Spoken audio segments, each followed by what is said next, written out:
ang Heidelberg Catechism. At purihin at salamat sa ating Panginoon. Tayo ay nasa Lord's Day 17. Tayo nakakapagpatuloy sa ating pag-aaral. At kung kayo may mga kopya, kung inyong na-save yung araw ng Panginoon, 17, sa ating Facebook page, nakapaskil doon. Kung kayo may kopya, sundan ninyo ako na ang inyong paningin. Aking babasahin ng tanong at sagot, 45. Ganito ang sabi, anong pakinabang natin sa muling pagkabuhay ni Kristo? Sagot, una, sa pamamagitan ng kanyang muling pagkabuhay, napagtagumpayan niya ang kamatayan, upang tayo ay gawin niyang kabahagi ng katwiran na binayaran niya para sa atin sa pamamagitan ng kaniyang kamatayan. Ikalawa, na sa pamamagitan din ng kaniyang kapangyarihan, ibinangon niya tayo sa isang bagong buhay at kahuli-hulihan ang muling pagkabuhay ni Kristo ay isang tiyak na pangako ng ating pinagpalang pagkabuhay na muli. Ngayon, tumungo tayo sa salita ng Diyos bilang ating scripture reading, ating reference.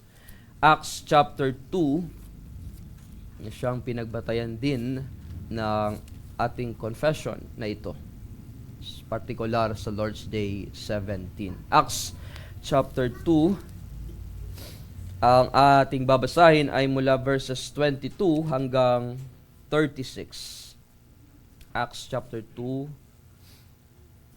verse 22 hanggang 36. Ganito ang sabi, kayong mga Israelita, pakinggan ninyo ang mga salitang ito.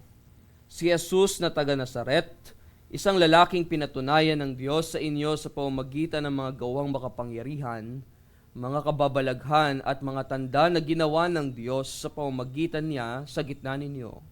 Gaya ng nalalaman ninyo, siya na ibinigay sa takdang pasya at paunang kaalaman ng Diyos ay inyong ipinako sa krus at pinatay sa pamamagitan ng kamay ng mga makasalanan.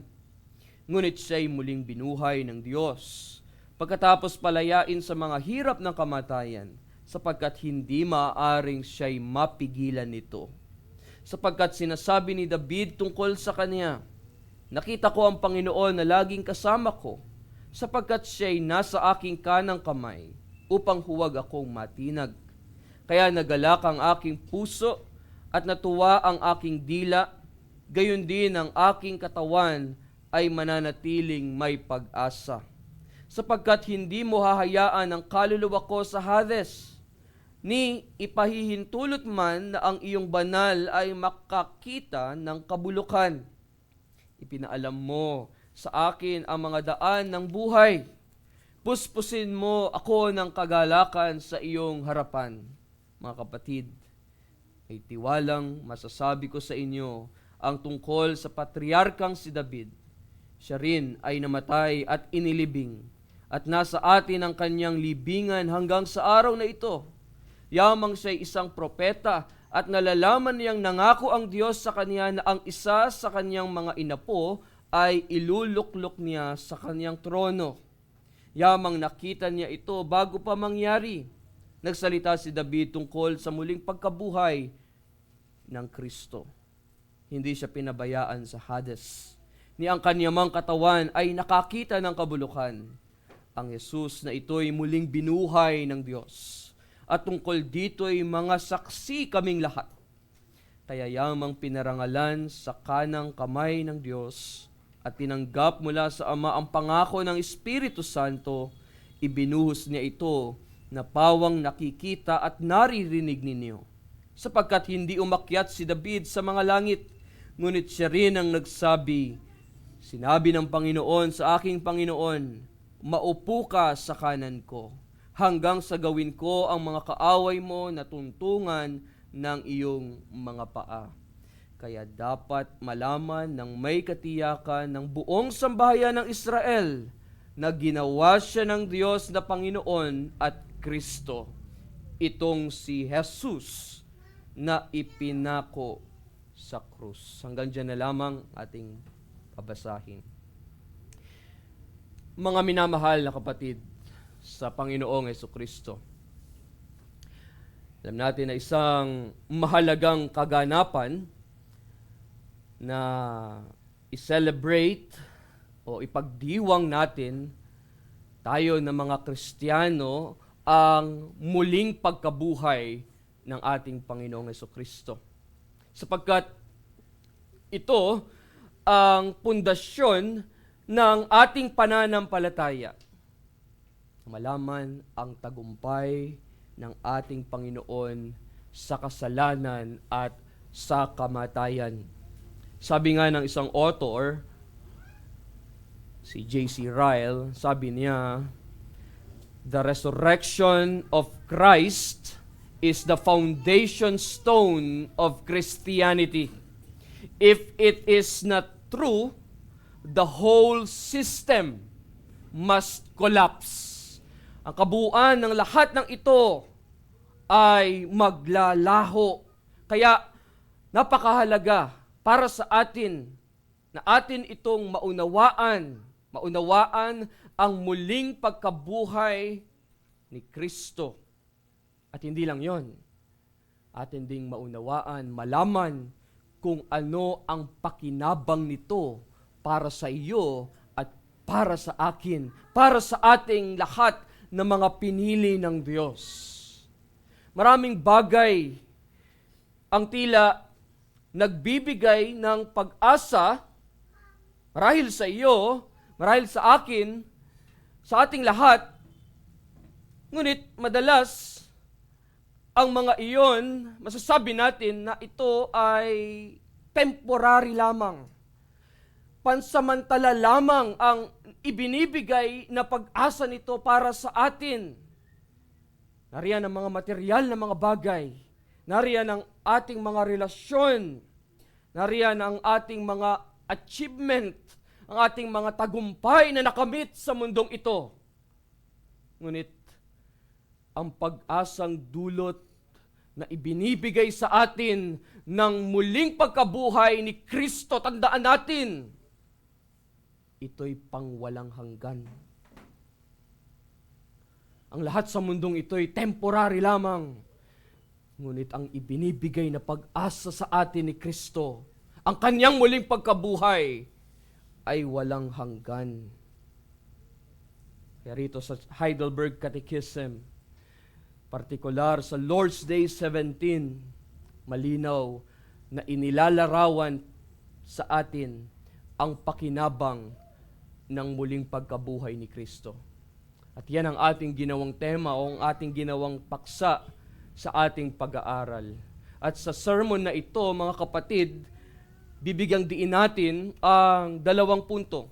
O tututukan natin ang 2 punto. Ang una, ang tagumpay laban sa kasalanan at kamatayan. Again, ang tagumpay laban sa laban sa kasalanan at kamatayan. Pangalawa, ang tiyak na pag-asa ng buhay na walang hanggan. Again, ang tiyak na pag-asa ng buhay na walang hanggan. Tunghayan natin, una, ang tagumpay laban sa kasalanan at kamatayan. Mga kapatid, ang muling pagkabuhay ng ating Panginoong Jesucristo, pakatatandaan natin, ito ay ang sentro ng Ebanghelyo ng Diyos. Sentro ng mabuting balita ng Diyos, na kung wala ito, ang ating pananampalataya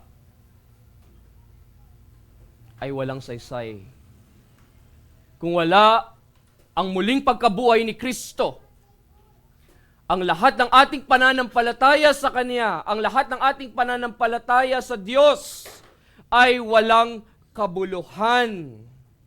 Tulad ng sinasabi ni Apostol Pablo sa unang Korinto, Kapitulo 15, talatang 17, 1 Corinthians chapter 15, verse 17, ang sabi niya roon, kung si Kristo ay hindi muling binuhay, ang inyong pananampalataya ay walang kabuluhan. Kayo'y nananatili pa rin sa inyong mga kasalanan. Ngunit dahil ang ating Panginoong Jesucristo ay muling nabuhay mula sa mga patay, pinapakita, pinatunayan niya na siya ang tagapagligtas na nagtagumpay laban sa kasalanan at laban sa kamatayan. Alam natin na ang kamatayan ay ang siyang bunga ng kasalanan. Yan ang sinasabi ng Romans chapter 6, verse 23, hindi ba? Ang sabi ron, sapagkat ang kabayaran ng kasalanan ay ano? Ay kamatayan. Ngunit sa kanyang muling pagkabuhay, pinatunayan ni Kristo na nalupig niya, natalo niya ang kapangyarihan ng kamatayan. At sa mga Gawa, Kapitulo 2, talata 24 na ating binasa, sinabi ni Apostol Pedro, ngunit siya'y muling binuhay ng Diyos pagkatapos palayain sa mga hirap ng kamatayan, sapagkat hindi maaaring siya'y mapigilan nito. So nangangahulugan, listen, na ang kapangyarihan ng Diyos ay higit pa sa kapangyarihan ng kamatayan.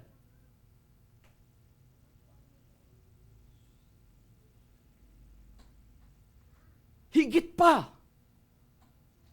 Yan ang kapangyarihan ng Diyos.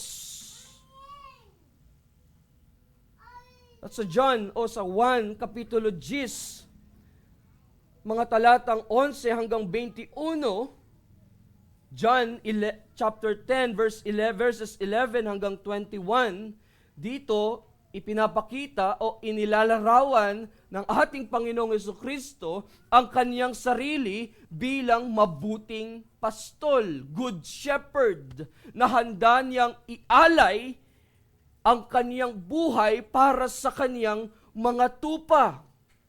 Ngunit hindi roon nagtatapos ang kasaysayan o hindi nagtatapos rito ang kwento.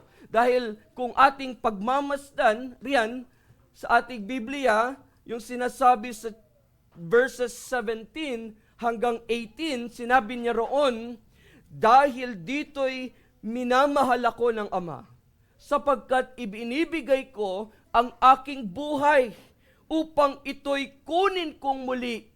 Listen, upang ito'y kunin kong muli. Walang nag-aalis dito sa akin. Ano sabi niya? Kundi kusa kong ibinibigay. Now watch. Ano sabi niya?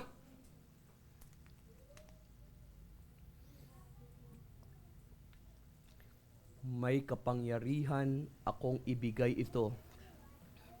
At may kapangyarihan akong kunin itong muli. So ang muling pagkabuhay ni Kristo ay pagpapakita ng kaniyang ganap na kontrol, hindi lamang sa kaniyang buhay, kundi maging sa kamatayan. Mga kapatid, sa muling pagkabuhay ni Kristo, malinaw na ipinakita ang walang hanggang kapangyarihan ng Diyos. Na siya lamang ang may kakayahang magtagumpay laban sa kamatayan. Marami nang nagsabi na sila daw ay mabubuhay o may mga nangangaral na pinaniniwalaan nila na hindi naman nabuhay na maguli. Ngunit ang ating tagapagligtas lamang ang mayroong tunay na kakayahan na magtagumpay laban sa kamatayan. Ang Diyos natin na pinaglilingkuran ay ang pinakamakapangyarihan sa lahat. Walang imposible sa Kanya. Maging ang kamatayan ay Kanyang natalo, maging ang kamatayan ay Kanyang nalupig. ang muling pagkabuhay din para sa atin ay nagpapakita ng ganap na soberanya ng Diyos. Na walang anumang bagay sa mundong ito ang hindi sakop o hindi saklaw ng kaniyang pamamahala o ng kaniyang kontrol.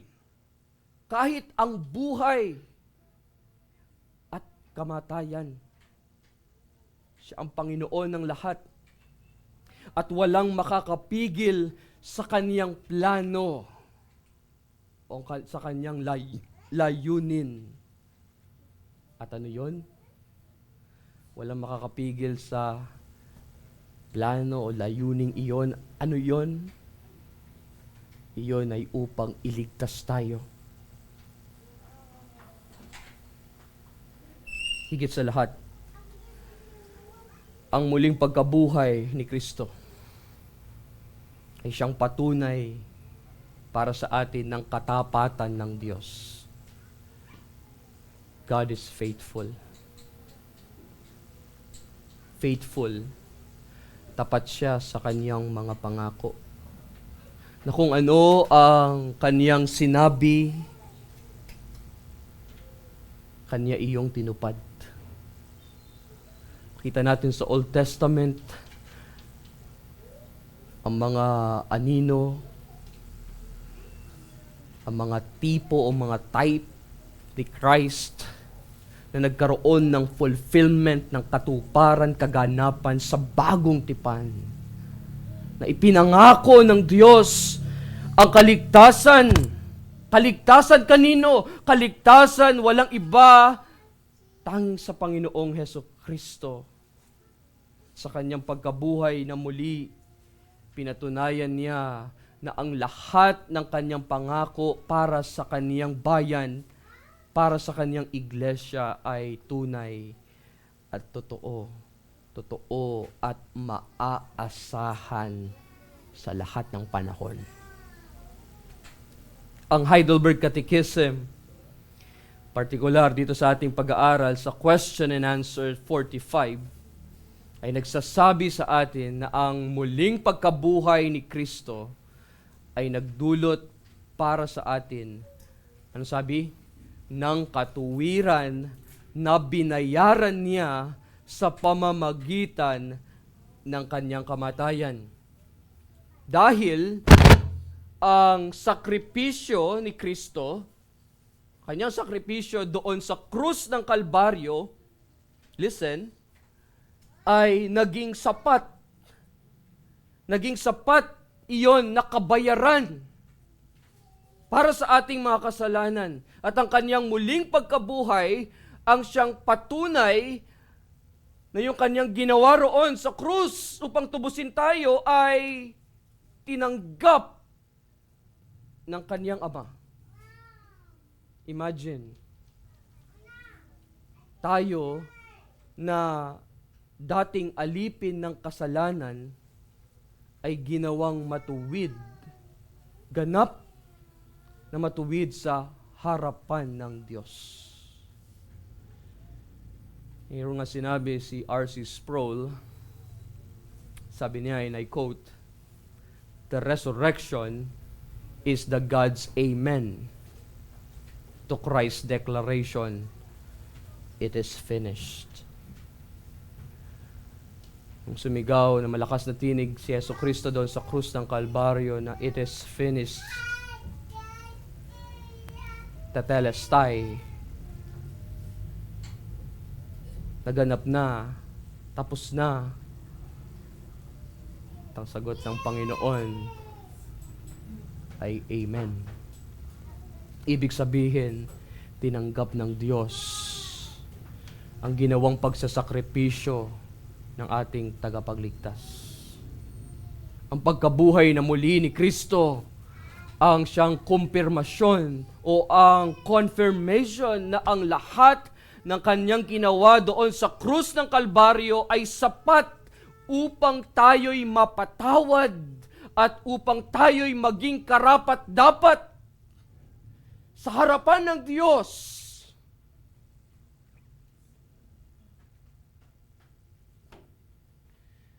sa kasaysayan, may mga heresies noong panahon ng mga apostol na nagsasabing si Kristo ay hindi talaga muling nabuhay sa katawan. Si Kristo raw ay nakaranas lamang ng isang spiritual na kamatayan.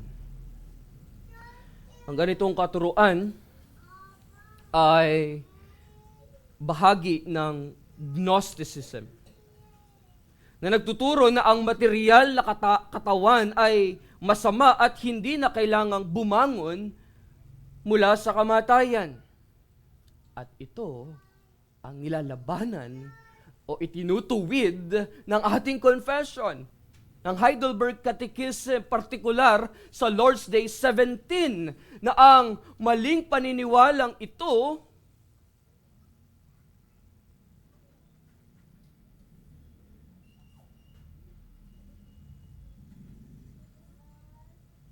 ay hindi spiritual na pangyayari, kundi isang tunay na tagumpay laban sa kamatayan. Ang muling pagkabuhay ni Kristo ay siyang patunay na tinanggap ng Diyos ang kaniyang sakripisyo para sa ating mga kasalanan. Alam niyo, minsan, kapag nahaharap tayo sa mga hamon ng buhay, kapag tayo nakakaranas ng sakit, ng malubhang karamdaman, o maging ng trahedya, dulot ng lindol, bagyo, ang lahat ng ito'y nakapagdudulot sa atin, nakakalungkot, ng kawalan ng pag-asa. O sabihin nating madali tayong mawalan ng pag-asa. Ngunit ang muling pagkabuhay ni Kristo, mga kapatid, para sa atin ay nagpapaalala na ang Diyos ay Diyos na buhay. Hindi siya patay. Ang Diyos natin na pinaglilingkuran ay buhay. Kaya kapag ikaw ay nahaharap sa kawalan ng pag-asa, kapatid, gumising ka. Alalahanin mo na si Kristo ay muling nabuhay upang ipakita na ang buhay ay laging mananaig sa kamatayan. Laging magtatagumpay ang buhay sa kamatayan. At muli sa mga Gawa, Kapitulo 2, talatang 24, ipinahayag na ang Diyos ay hindi iniwan si Kristo sa kapangyarihan ng kamatayan dahil tinanggap niya ang kanyang sakripisyo bilang sapat na kabayaran para sa ating maraming kasalanan, na dahil dito tayo ay pinalaya mula sa pagkaalipin sa kasalanan. Kaya ang katotohanan ito ay siyang nagtuturo sa atin na ang ating buhay ay hindi na kailangang kontrolin ng kasalanan. Hindi ka na kontrolado ng kasalanan. Kung tayo ay naniniwala na si Kristo ay muling nabuhay na maguli buhat sa mga patay, dapat tayong mamuhay sa kabanalan. Mamuhay sa kabanalan bilang patunay ng ating katwiran sa Kanya.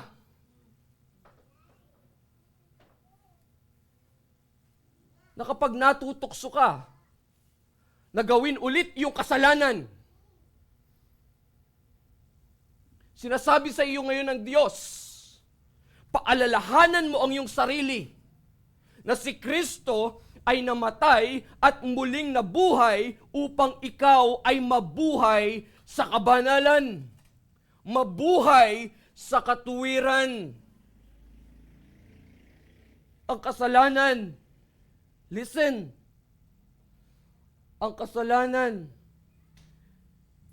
ay wala ng kapangyarihan sa iyo.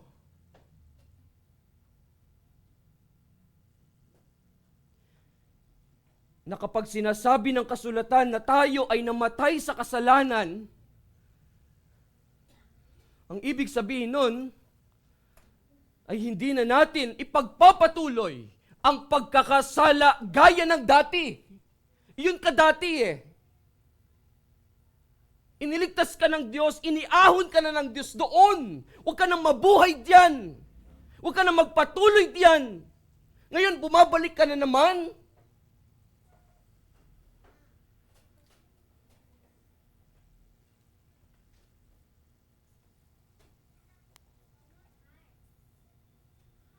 Hindi ka na alipin. Hindi na tayo alipin ng kasalanan. Binago ka na. Pinagkalooban ka na ng bagong buhay. Bagong ikaw. Hindi ka na dapat mabuhay sa dati. Ngayon, kapag nahihirapan tayong sumunod sa Diyos, dahil sa kasalanang nananatili pa rin sa ating mga puso, dito'y makikita natin may kapanatagan. At yun naman talaga ang pinakasentro ng Heidelberg. Comfort. Kapanatagan. Kapanatagan sa pagkaalam na ang kapangyarihan ng muling pagkabuhay ni Kristo ay palaging naroroon upang tayo'y tulungan. At kapag ang mga mahal natin sa buhay ay pumanaw, o kapag tayo mismo ang humarap na sa kamatayan, listen, mayroong napakalaking kapanatagan sa pagkaalam na si Jesus ay muling nabuhay at nangako na bubuhayin din ang mga katawan ng kanyang mga tupa. Pangalawa sa ating pag-aaral, narito ang tiyak na pag-asa ng buhay na walang hanggan. Isipin natin ang isang tagapagmana na tumanggap ng dokumento na nagpapatunay na siya ay tagapagmana ng yaman ng kanyang magulang. Bagamat hindi pa niya hawak ang lahat ng yaman, ang dokumentong iyon ay nagbibigay katiyakan sa darating nagbibigay katiyakan na darating ang araw na matatanggap niya ito. Sa atin, ang muling pagkabuhay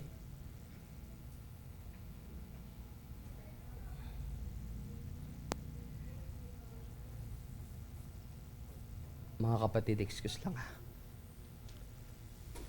Sakit yung balikat ko. Excuse lang po.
Sakit.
Ulitin ko lang yung illustration. Isipin natin ang isang tagapagmana na tumanggap ng dokumento na nagpapatunay na siya ay tagapagmana ng yaman. Tagapagmana ng yaman ng kanyang magulang. Bagamat hindi pa niya hawak ang lahat ng yaman, yung hawak niya na dokumento, iyon ay nagbibigay para sa kanya ng katiyakan na darating ang araw na matatanggap niya ang yaman, ang lahat. Sa atin, ang muling pagkabuhay ni Kristo, ang ating dokumentong nagpapatunay na mayroon tayong tiyak na pag-asa ng buhay na walang hanggan. Ito ang nagsisilbing paalala na tayo rin ay muling mabubuhay at magmamana, listen, magmamana ng buhay na walang hanggan kasama niya. Bagamat sa kasalukuyan ay humaharap pa rin tayo sa kamatayan, hindi ba? Hindi natin kailangang magpadaig sa kawalan ng pag-asa. Dahil tulad ng ipinapaliwanag ng Heidelberg Catechism, ng ating katekismo, ang muling pagkabuhay ni Kristo ay isang katiyakan ng ating sariling muling pagkabuhay. Yan ang sabi ng confession. Ang sabi, ito ay isang tiyak na pangako ng ating pinagpalang pagkabuhay na maguli. Pag-isipan natin, kung tunay nating inilagak ang ating pananampalataya kay Kristo, wala tayong dahilan para matakot. Siya ang ating katiyakan sa walang hanggan at ang ating kasiguruhan sa ating kaligtasan. Kahit tayo'y mahimlay sa ating mga libingan sa araw ng kanyang pagbabalik, hinding-hindi niya tayo iiwan na nakahimlay sa libingang iyon. Kahit ang ating mga katawan ay mabulok at mawalan ng anyo, hindi niya hahayaang magpatuloy ang ating pagkabulok. At kahit tayo'y maging alabok, si Kristo ang ating muling pagkabuhay at ating buhay. Nang sabihin ng ating Panginoong Hesus sa kanyang minamahal na kaibigan, at yun ay si Lazarus. Kung sinabi niya o sinugaw niya na, Lazaro, lumabas ka. Sasabi natin na ginawa niya ito noon, gagawin niya rin ito ngayon. Gagawin niya rin itong muli. At inaasam natin ang araw na iyon. Kung kailan, kung saan ipapamalas ng ating tagapagligtas ang kanyang ganap na kapangyarihan laban sa kamatayan. Yun ang ganap na kaganapan laban sa kaganapan ng kanyang kapangyarihan laban sa kamatayan. Yun ay isang maluwalhating paraan. Dahil sinasabi ng 1 Thessalonians, sinasabi roon na siya mismo ang bababa mula sa langit na may sigaw, may tinig ng arkanghel, at may trompeta ng Diyos, at ang mga namatay kay Kristo ay babangon muna. Kita natin doon, napakamakapangyarihan ng kanyang salita. Na sa isang salita, ipapakita niya kung gaano kalawak at kung gaano kalalim ang kanyang tagumpay sa pamamagitan ng kanyang kapangyarihan ng muling pagkabuhay at mag-aalis. At yun ang mag-aalis ng lahat ng pinsala na dulot ng kasalanan sa atin. At kung ang ating pag-asa ay hindi nakadepende kay Kristo, maaari nating itanong gaya ng sa 1 Corinthians chapter 15 verse 32. Kung ang ating pag-asa ay wala o hindi nakadepende, nakatuon, nakatitig sa ating Panginoong Jesus, maaari o marahil ganito ang iyong itinatanong.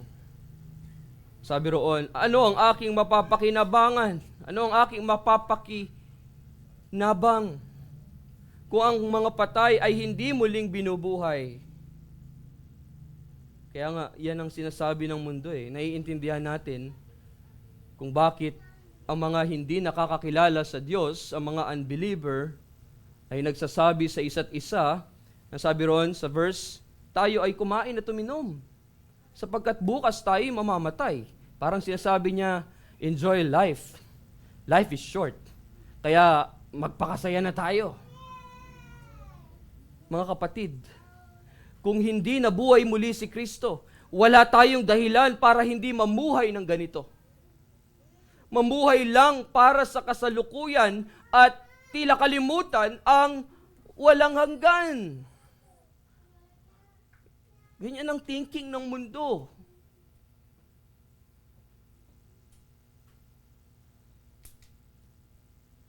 At nakakalungkot, baka nahawa ka na.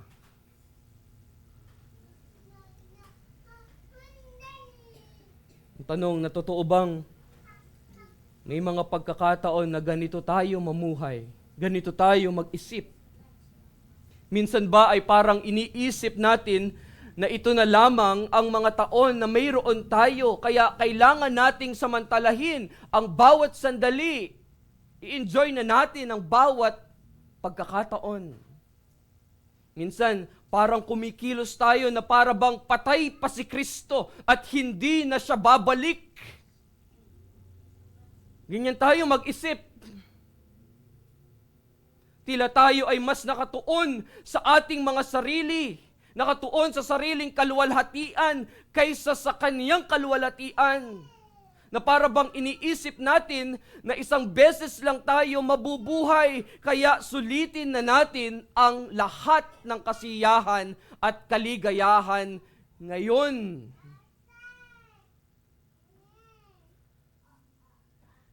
Ngunit binabago, ngunit dapat magbago ang ating pananaw, ang ating buhay kapag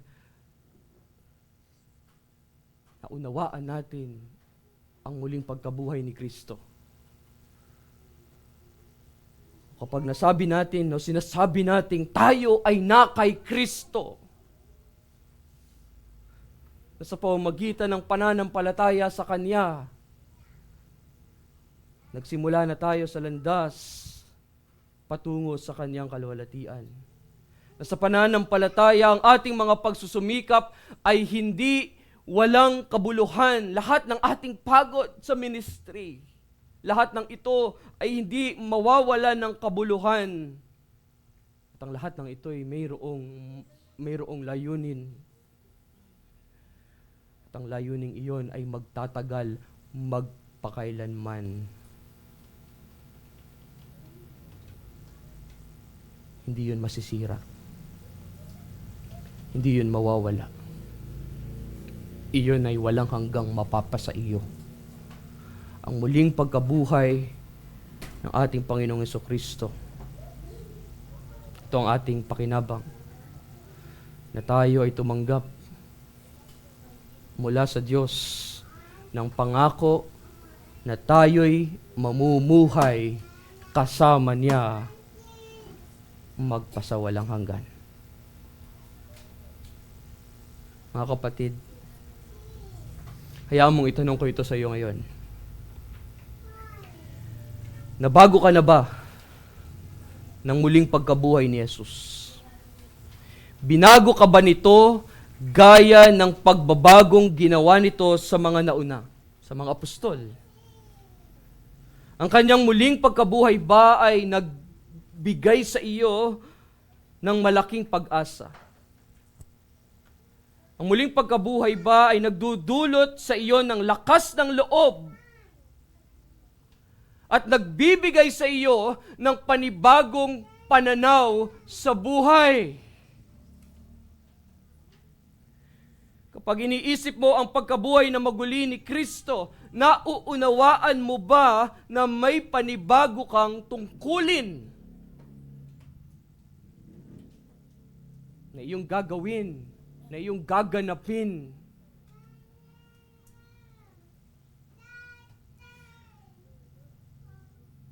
Kung walang pagkabuhay na maguli, walang saysay ang preaching.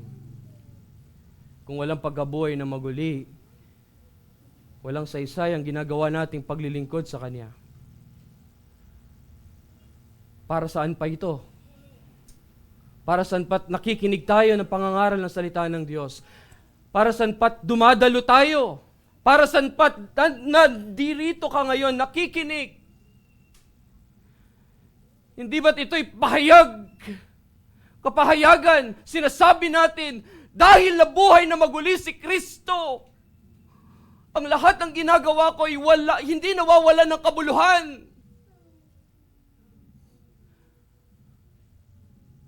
Dahil nabuhay na maguli si Kristo,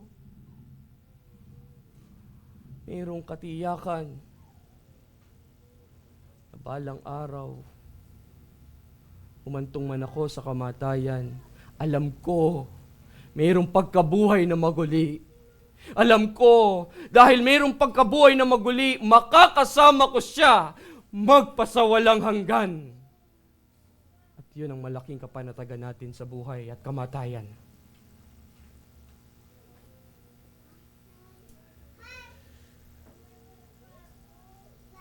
Mga kapatid, puspusin nawa tayo ng Diyos. Puspusin tayo ng Kanyang kapangyarihan at tayo'y mabuhay para sa Kanyang kaluwalhatian. Simula ngayon,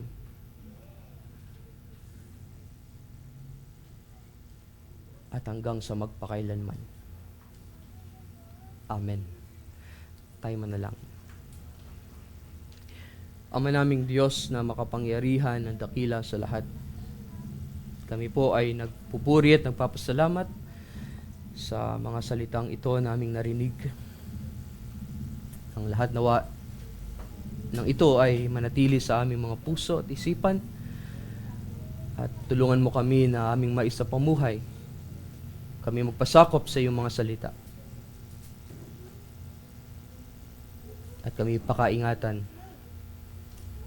sa lahat ng ito. Sa lahat ng mga pangyayari, sa lahat ng mga pagsubok, Kami umasa lamang sa iyo at magtiwala sa iyong kapangyarihan na iyong nagapi ang kasalanan at ang kamatayan. Pinagkalooban kami ng tiyak na pag-asa ng buhay na walang hanggan. Itong aming panalangin sa pangalan ni Jesus. Amen.